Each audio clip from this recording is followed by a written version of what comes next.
ଯାତ୍ରା ହଉଛି ये 50 वर्ष ପୂର୍ବରୁ ପୂର୍ବପୁରୁଷରୁ ये ଯାତ୍ରା ଲାଗି ରହିଛି। ଏଇଠି ପ୍ରତ୍ୟକ୍ଷ ମା ପାଞ୍ଚ ଖଣ୍ଡାଙ୍କର ହଉଛି ଧାମ ଯାତ୍ରା। ଆଉ ବହୁତ ବହୁତ ଦୂର ବାଟରୁ ଆସୁଛନ୍ତି ଲୋକମାନେ ଭକ୍ତମାନେ ଆସୁଛନ୍ତି। ଆଉ ଏଠି ଯୋଉ ମା ଭଉଣୀ ମାନଙ୍କର ଯୋଉମାନଙ୍କର ଛୁଆ ପିଲା ବି ହଉନି ସନ୍ତାନ ତାଙ୍କର ଏଇଠି ମନସ୍କାମନା ପୂରଣ ହଉଛି।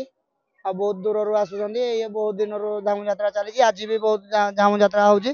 ଆଉ ବହୁତ ଲୋକ ବି ଆସିଛନ୍ତି ଦୂର ଦୂର ବାଟରୁ। ଜୟ ମା ପାଞ୍ଚଖଣ୍ଡା ଆମର ଦୀର୍ଘ 50 ବର୍ଷ ପରେ ହେଲାଣି ଏଇ ଦଣ୍ଡ ଯାତ୍ରା ହଉଛି।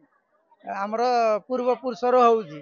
ବହୁତ ଭକ୍ତ ଆଉ ମା ମାନେ ଭଉଣୀ ମାନେ ସମସ୍ତେ ଏଇଠିକି ଆସୁଛନ୍ତି। ଆମର 13 ଦିନ ବ୍ରତ ହୁଏ। ଆଉ ସମସ୍ତେ ଶାନ୍ତି ଶୃଙ୍ଖଳା ସହିତ କାମ ସୁରୁଖୁରୁରେ ହୁଏ।